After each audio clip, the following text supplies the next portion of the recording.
Cody Rhodes turns heel upon his return. Why Charlotte Flair rejected Alexa Bliss on WWE SmackDown. There's controversy surrounding Sabu's death. Triple H is intimidating writers backstage. Kevin Owens drops heartbreaking neck surgery news. Does Dominik Mysterio have real-life heat with Penta? Fans are mad. Logan Paul wasn't fired in the latest WWE Cuts. Bron Breakker dethrones Jey Uso. John Cena addresses his WWE Hall of Fame induction. Sheamus retires from WWE this year. Let's dive right in. Why Charlotte Flair rejected Alexa Bliss on WWE SmackDown. 2 weeks ago, on Friday Night SmackDown, WWE fans were thrown into a whirlwind. Charlotte Flair and Alexa Bliss both stormed back to the show, and things got heated fast in a parking lot clash. The Queen completely lost it, and Alexa stepped up, asking to talk. Nobody heard their conversation, but the drama exploded again on last Friday's SmackDown with another tense moment. This time, Charlotte laid it all bare. She flat out rejected Alexa, making it clear she wanted nothing to do with whatever the former SmackDown Women's Champion was offering, friendship or something more. And she did it with her usual sharp, ruthless edge. Alexa seemed crushed by Charlotte's harsh rejection, but one question burns. Why? Why would the Queen turn her back on a star like Alexa? Here are 4 reasons behind Charlotte Flair's jaw-dropping SmackDown decision. Number 1, Charlotte Flair might just not vibe with Alexa Bliss. Alexa Bliss is a superstar. She's nabbed the WWE Women's Tag Team Championship multiple times, won Money in the Bank, and held world titles on both SmackDown and Raw. She's the kind of ally anyone would want, but Charlotte might just not like her. Sometimes people don't click, in WWE or in life. Maybe Alexa gets under Charlotte's skin, or there's some secret grudge or jealousy fans don't know about. If Charlotte can't stand her, forcing a friendship would be a total disaster. Number 2, Charlotte might not be built for teamwork. Charlotte Flair's resume is stacked. She's a Royal Rumble winner, a 14-time world champion, and a 2-time NXT Women's Champion. But her tag team record? Not so much. She only held tag team gold once with Asuka, and it barely lasted a month. Meanwhile, Alexa's a team player. She's won tag titles 3 times with Asuka and Nikki Cross, and teamed up with Nia Jax and Mickie James before tag belts were even a thing. Alexa shines in partnerships, but Charlotte's always been the lone star. Her career's all about her in the spotlight, and any team-up she's tried fizzles fast. She might just not have what it takes to share the stage. Number 3, the Queen might be spooked by SmackDown's Wyatt 6. The Wyatt 6 are a creepy crew tearing through SmackDown, led by Uncle Howdy, aka Bo Dallas, with Eric Rowan, Dexter Lumis, Joe Gacy, and Nikki Cross in tow. Since their debut, fans have linked them to Alexa Bliss, whispering she might join their eerie ranks. Her dark vibe fits their haunting style perfectly. Charlotte's no fool. She's probably heard the rumors and spotted the signs. If Alexa's tied to the Wyatt 6, getting close to her could mean trouble. Teaming up or even being friends might drag Charlotte into their dangerous web, and she's smart to steer clear. Number 4, Flair could be secretly building her own crew. There's another twist to Charlotte's rejection of Alexa Bliss on SmackDown. The Queen might already have her own squad in the works, and she's keeping it hush-hush. Charlotte was out of WWE for over a year. Since coming back, she's been a lone wolf. But while recovering from surgery, she got tight with Kiana James, another injured star. They trained together and seemed to bond. Charlotte could be planning to team up with Kiana in WWE. She might also link up with Candice LeRae, who's cut ties with Nia Jax, or maybe even Nia herself if they're still cool. Since Kiana and Candice both have beef with Alexa,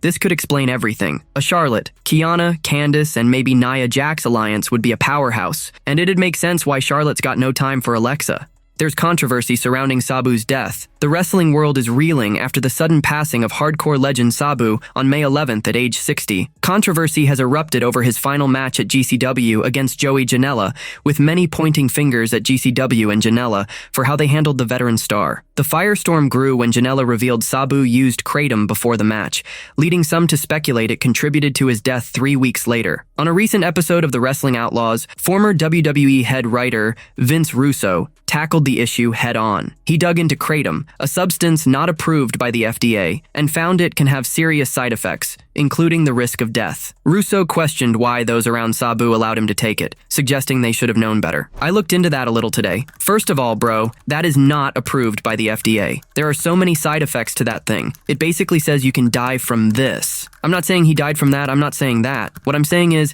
this is not FDA approved and a ton of side effects. Last week on Raw, WWE honored Sabu with a heartfelt video package celebrating his career. Announcers Michael Cole and Pat McAfee praised him for changing the wrestling world and inspiring countless performers. Triple H is intimidating writers backstage. Vince Russo, a former WWE writer, isn't mincing words about Triple H's control over WWE's creative process. On a recent episode of The Wrestling Outlaws, Russo blasted the vibe in WWE's writers' room under Triple H's watch. He pointed to a sneak peek from the upcoming Netflix docuseries WWE Unreal, which showed the writers' room in action. Russo wasn't impressed, slamming the stiff corporate setup as a creativity killer. I saw a still photo in the writer's room. You've got a bunch of guys sitting in a boardroom with suits and ties. That's a creative meeting? That is what it looks like? And then we wonder why there's no creativity in this. You can't be creative like that. Russo didn't stop there. He suggested Triple H's presence looms large, making writers too nervous to speak freely. How do you work like that? And Triple H is sitting at the head of the table, so you know that they're all in their best behavior. We've got to make sure we pitch him something he likes. How do you work like that, man? Russo and former WWE star EC3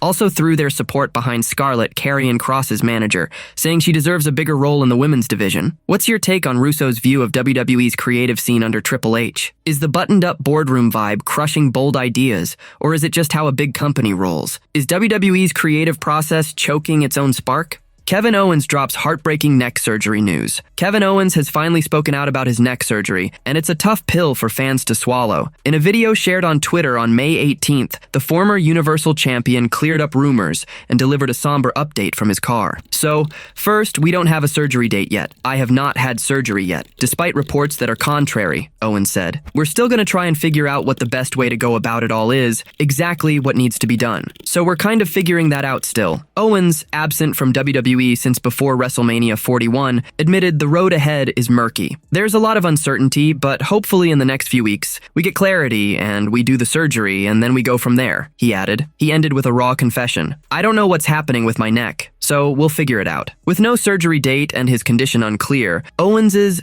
WWE comeback hangs in the balance. Ringside News will keep you posted on any updates. Do you think Kevin Owens will be back in the ring by WrestleMania 43, or will his return face even more delays? Does Dominik Mysterio have real-life heat with Penta? Dominik Mysterio and Penta are lighting up Monday Night Raw with a fiery feud. Their clash at Backlash earlier this month for the Intercontinental Championship ended with Mysterio unloading some vicious trash talk on the luchador, leaving fans wondering if there's real bad blood. But hold up, there's no actual heat between them. Penta and Dominik Mysterio get along fine in real life. The tension you see on TV is all part of WWE's killer storytelling. Both guys, especially Dirty Dom, stay locked in their on-screen personas even backstage. Mysterio's cocky, trash-talking heel character is designed to rile up opponents like Penta and pump up their storyline. And that's exactly what's happening. Penta recently posted on social media, giving props to Dominik's growth as a wrestler and vowing their rivalry will go on forever. While it doesn't spill the beans on their personal friendship,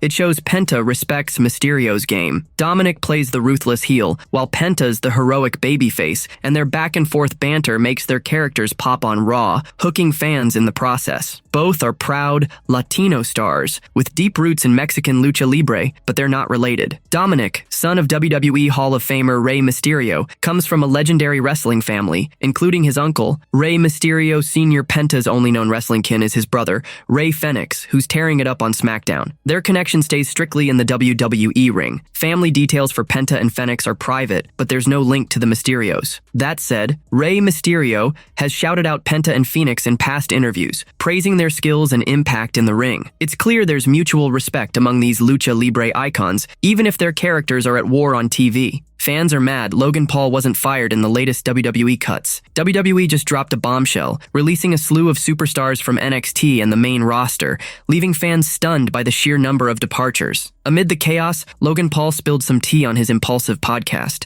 revealing that some folks were outright furious he wasn't among those cut earlier this month. When pressed on why, Paul explained that while many others got the boot, he stayed put, and that ruffled feathers. He shrugged it off, saying it'd be absurd to ditch someone destined to be a world heavyweight champion. Hey, some people are mad. Some people are mad I didn't get fired in this last round of WWE releases. They let a lot of people go, not your boy. So they were mad about that. Dude, the way I see it, you can't let go a future world heavyweight champion. That would just be ridiculous. This comes after Logan Paul doubled down on his wrestling career, declaring he's no longer just a YouTuber, but a full-fledged WWE superstar. He's dead serious about his future in the ring, and with good reason. He's slated to appear on the May 19th episode of Monday Night Raw and will challenge Jey Uso for the WWE World Heavyweight Championship at Saturday night's main event on May 24th. It's no wonder Paul thinks getting cut would be unthinkable. What's your take? Should Logan Paul have been part of WWE's latest releases?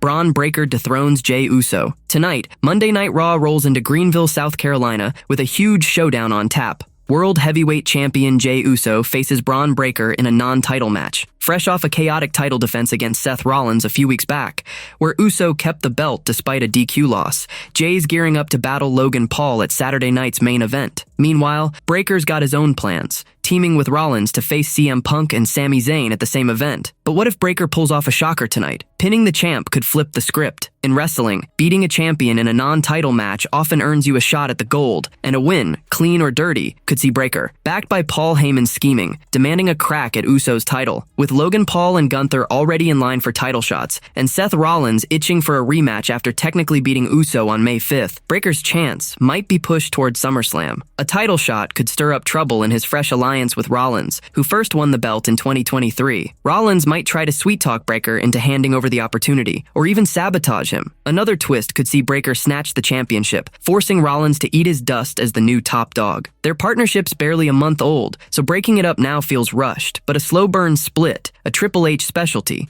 could be storytelling gold if done right. The key is keeping the story moving, unlike the stalled arcs of Austin Theory and Grayson Waller or the Judgment Day's occasional hiccups. A saga where Rollins grapples with playing second fiddle to a dominant Breakker could take wild turns. Last fall, Jey Uso stunned Breakker to claim the Intercontinental Championship, his first singles title, only for Breakker to rip it back weeks later with help from Solo Sikoa's Rogue Bloodline. Breakker, who hates losing, still stings from that defeat. Tonight could be his first step toward revenge, with dethroning Jey Uso as World Heavyweight Champion as his ultimate prize. John Cena addresses his WWE Hall of Fame induction. John Cena didn't hold back when a fan asked about his potential WWE Hall of Fame induction in his hometown of Boston. At the Philadelphia Fan Expo, Abdul from Brooklyn pitched a dream scenario: WrestleMania at Gillette Stadium and the Hall of Fame ceremony at TD Garden. Cena's answer was straight up and no nonsense. That's way beyond my control. I'm just gonna show up when they ask me to if they ever do, and I'll be grateful for the call. Thank you very much for trying to keep it at home though. I appreciate you. Respect. Respect, Cena said. Cena didn't drop any hints about whether it's happening, but he made it clear the decision's out of his hands. A hometown induction sounds like a slam dunk to some, but Cena's cool with whatever WWE decides. What's your take on John Cena getting inducted into the WWE Hall of Fame in Boston? Should WWE make it a homecoming, or does the location not matter? Share your thoughts in the comments. Sheamus retires from WWE this year. Sheamus has cemented his legacy as one of WWE's all-time greats. Since storming the main roster in 2009, the Celtic Warrior made waves by toppling John Cena to claim the WWE Championship that December. With his brutal, hard-hitting style, he's racked up a Royal Rumble victory, a Money in the Bank briefcase, and multiple tag team titles, especially alongside Cesaro as the Bar. Yet, one prize has slipped through his fingers: the Intercontinental Championship, the workhorse title that would make him a Grand Slam champion. His epic battles with Gunther lit a fire under fans, who rallied behind his quest to finally win the belt and complete his historic run. His stellar performances since have only fueled that support. Could capturing this elusive title be the perfect curtain call for his legendary career? At 47, Sheamus is still in top shape, but time's ticking. With a wave of young stars rising and Sheamus taking occasional breaks, likely to keep his body in check, his window to grab the Intercontinental Championship is shrinking. The reigning champ, Dominik Mysterio, could be the ideal foil. As a slimy heel, Dominik's the perfect target for Sheamus to chase, with the WWE Universe roaring for the Irishman. Sheamus even pushed to join the Fatal 4-Way for the Intercontinental Championship at WrestleMania 41, where Dominik won the title. Speaking to the Daily Mail's Alex McCarthy, he laid it all bare. "I had pitched to hopefully get in the Intercontinental title stuff again. They're probably tired about me talking about it, but that's the one title that I have left to become the first ever Ultimate Grand Slam champion in WWE. That's the holy grail. That's it. But I wasn't happy sitting at home. I don't want to miss WrestleMania. I don't want to go there and not be part of the biggest show of the year. It's tough for me. I don't care. If you have passion for what you do, you don't want to miss that," Sheamus said. Sheamus remains a cornerstone of Raw's upper mid-card. With Dominik Mysterio holding the Intercontinental Championship, a showdown between the two feels like a real possibility.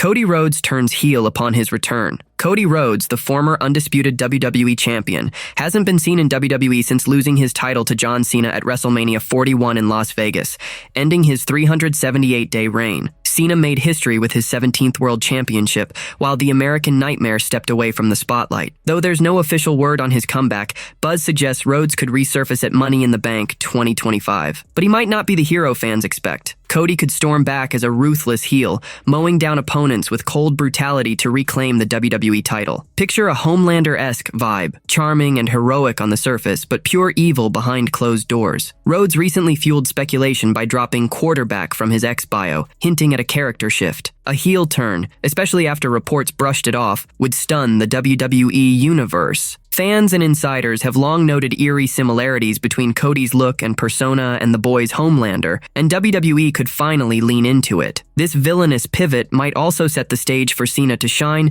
as a beloved babyface before retiring later this year. Nothing's confirmed. This is all speculation. Last week, anticipation for Cody's return spiked when WWE's official site listed him for SmackDown, but he didn't show. On Bro Down with host Mac Davis, former WWE manager Dutch Mantell reviewed the latest SmackDown, pointing out the lack of big names. First of all, they had no stars. You didn't have a Cena, you didn't have a Rock, you didn't have Cody. He, Solo Sikoa, ate the TV up. He just went on and on. I got news for them. That's 3 hours, guys. When are they getting off 3 hours? Said Mantell. Will Cody Rhodes return to WWE as a vicious heel, or will he chase his title as the fan favorite babyface? The wrestling world waits to find out.